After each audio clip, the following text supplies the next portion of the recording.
தொழுநோய் ஒரு தோல் நோயாகும். தொழுநோய் மைக்கோபாக்டீரியம் லெப்ரே என்ற கிருமியால் ஏற்படுகிறது. தொழுநோயால் பாதிக்கப்பட்டு சிகிச்சை பெறாத நபர்கள் இருமும் போதும் தும்மும் போதும் இந்நோய் கிருமி காற்றின் மூலம் பரவுகிறது. மைக்கோபாக்டீரியம் லெப்ரே கிருமியானது ஒரு நபரின் எதிர்ப்பு சக்தி குறையும் போது தொழுநோயின் பாதிப்புகளை ஏற்படுத்துகிறது. தொழுநோய் தோல் மற்றும் நரம்புகளில் பாதிப்பை வெளிப்படுத்துகிறது.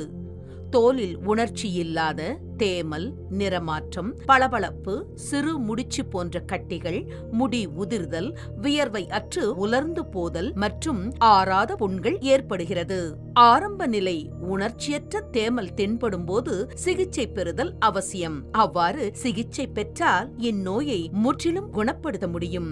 ஆரம்ப நிலை சிகிச்சை எடுக்காத பட்சத்தில் இந்நோயால் நரம்புகள் பாதிப்பு கண், கை, கால்களில் ஏற்படுகிறது. கண் பாதிக்கப்படும் போது கருவிழி உணர்தல், கருவிழியில் புண்கள், கண்கள் மூட இயலாமை, பார்வை இழப்பு ஏற்படுகிறது. கைகளில் மணிக்கட்டு தொங்குதல், மதமதப்பு, விரல்கள் மடங்குதல், தசை பலவீனம், உணர்ச்சியின்மை, ஆறாத புண்கள், பொருட்களை எடுக்கவோ பிடிக்கவோ இயலாத நிலை ஏற்படுகிறது. கால்களில் ஏற்படும் பொழுது கால்கள் தொங்கிப் போதல், கால் விரல்கள் மடங்குதல், ஆறாத புண்கள், தசை பலவீனம், காலணிகள் அணிய இயலாத நிலை, உணர்ச்சியின்மை ஏற்படுகிறது. தொழுநோய் தோலில் உள்ள தேமலில் பேனா மூலம் உணர்ச்சியின்மை கண்டறிதல், நரம்புகள் தடித்திருப்பதை மருத்துவர் பரிசோதனை செய்தல், திசு பரிசோதனை மூலமாக உறுதி செய்யப்படுகிறது. கூட்டு மருந்து சிகிச்சை 6 அல்லது 12 மாதங்கள் எடுப்பதன் மூலம் முற்றிலும் தொழுநோயை குணப்படுத்த முடியும். தொழுநோயால் ஏற்படும் எதிர்வினை விளைவுகளை ஆரம்ப நிலையிலேயே கண்டறிந்து குணப்படுத்துதல் அங்க குறைபாடு ஏற்படாமல் தடுக்கும். தொழுநோய் பாதிப்பு ஏற்பட்டால் பயப்பட தேவையில்லை. தொழுநோயால் ஏற்படும் களங்கம் தவிர்க்கப்பட வேண்டும். தனிமனித களங்கம் நோய் பற்றிய புரிதல் இல்லாமையால் ஏற்படுகிறது. மருத்துவரிடம் ஆலோசனை பெறுவதன் மூலம் இதனை தவிர்க்கலாம். குடும்பத்தில் அல்லது சமுதாயத்தில் ஏற்படும் களங்கத்தை போதிய விழிப்புணர்வு ஏற்படுத்துவதன் மூலம் தவிர்க்கலாம். தொழுநோயால் பாதிக்கப்பட்டவர்களை வெறுத்து ஒதுக்குதல் கூடாது. அவர்களின் கண்ணியம் காக்கப்பட வேண்டும். மாவட்ட அளவில் தொழுநோய்த்துறையின் துணை இயக்குநர்கள் கண்டறியப்பட்ட புதிய தொழுநோயாளிகளை ஆய்வு செய்து அவர்களை பரிசோதித்து உறுதிப்படுத்தி தேவையான ஆலோசனைகளை வழங்கி தொடர் நடவடிக்கைகள் கண்காணிப்போடு செய்து வருகின்றனர். அது மட்டுமல்லாமல் ஒவ்வொரு மாவட்டத்தின் மாவட்ட சுகாதார அலுவலர்கள் மற்றும் மாவட்டத்தின் இணை இயக்குனர் நலப்பணிகள் இவர்கள் இணைந்து தொழுநோய் கண்டறிதல் முகாமை சிறப்பாக செயல்படுத்திட நடவடிக்கை மேற்கொண்டு வருகின்றனர். தமிழ்நாடு அரசின் மாண்புமிகு மருத்துவம் மற்றும் மக்கள் நல்வாழ்வுத்துறை அமைச்சர் அவர்களால் தமிழ்நாடு சட்டப்பேரவையில் வெளியிடப்பட்ட அறிவிப்பின்படி முதல் நிலை அங்க குறைபாடு ஏற்பட்ட 108 வட்டாரங்களில் 2 கட்டங்களாக தொழுநோய் ஆய்வு செய்திட திட்டமிடப்பட்டுள்ளது.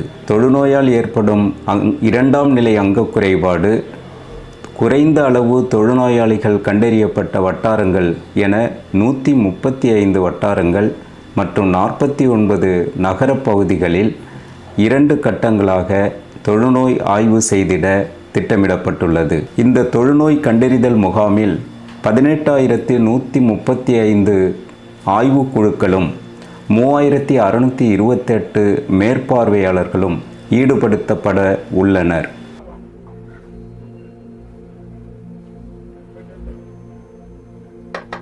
சார் வணக்கம் சார். நாங்கள் சுகாதாரத்துறையிலேருந்து வரோம். தொழுநோய் கண்டறி முகாம் இங்கே நடக்குது. அந்த ஆய்வுக்காக இப்போ வந்திருக்கேன். உங்கள் வீட்டில் இப்போ எத்தனை பேர் இருக்காங்க? 2 பேர். இப்போ நான் மட்டும் இருக்கீங்க. சரி, உங்கள் பேர் என்ன? வயசு 57. தொழுநோய்க்கான அறிகுறிகள் கொஞ்சம் சொல்லிக்கிறேன், கேட்டுக்கோங்க. தோலில் சிவந்த மற்றும் வெளிர்ந்த உணர்ச்சியற்ற தேம்பல், உணர்ச்சியற்ற தேம்பலில் முடி உதிர்தல், தோல் தடித்து காணப்படுதல், தோல் பளபளப்பாக இருத்தல் அல்லது எண்ணெய் பூசியது போல் இருத்தல், தோலின் மேல் சிறு முடிச்சு போன்ற கட்டிகள், கண் இமைகள் மூட இயலாத நிலை, கண்களில் புண்கள் அல்லது கருவிழிகளில் வெண்மையாக இருத்தல், மூக்கு தட்டையாக இருத்தல், காது மடல் தடித்திருத்தல், கை விரல்கள் மடங்கி இருத்தல், கைகளில் மற்றும் கால் பாதங்களில் ஆறாத புண்கள் இருத்தல், கை மணிக்கட்டு தொங்கி இருத்தல், பாத தளர்ச்சி, கைகள் மற்றும் கால்களில் கூச்ச உணர்வு, கைகள் மற்றும் கால்களில் மதமதப்புத்தன்மை, கைகள் மற்றும் கால்களில் உணர்ச்சி இல்லாமை, கைகள் மற்றும் கால்களில் தசை பலவீனம், கையால் பொருட்களை எடுக்கவோ அல்லது பிடிக்கவோ இயலாமை, குளிர்ச்சியான மற்றும் சூடான பொருள் என அறியாத கைகள் மற்றும் கால்கள், கால் விரல்கள் மடங்கியிருத்தல், நடக்கும்போது காலணிகள் கழன்று போதல். உங்களுக்கு உணர்ச்சியற்ற தேம்பல் ஏதாவது இருக்கா உடம்புல? எனக்கு தேமல் ஒன்று இருக்கு. எங்க இருக்கு? இந்த கையில. நீங்க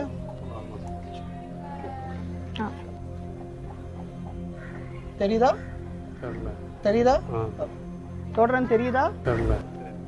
தொடரன் தெரியுதா? அந்த கை, ரெண்டு கை எப்படி வைங்க. எப்படி?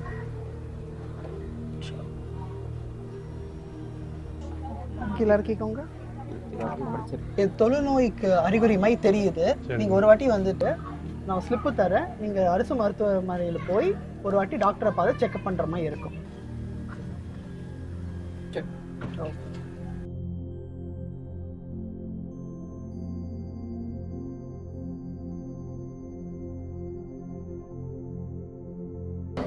ஓகே.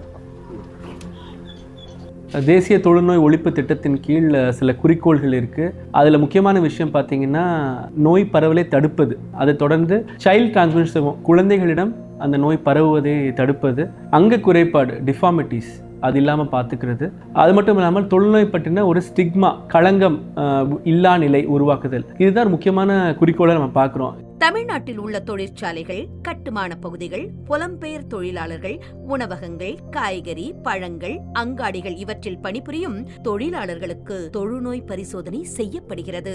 நோய் பாதிப்பு உள்ளவர்கள் கண்டறியப்பட்டு உடனடி சிகிச்சை அளிக்கப்படுகிறது. வெளிமாநில தொழிலாளர்களுக்கு தொழுநோய் பாதிப்பு இருப்பின் அந்தந்த மாநிலங்களுக்கு தகவல் கொடுக்கப்படுகிறது.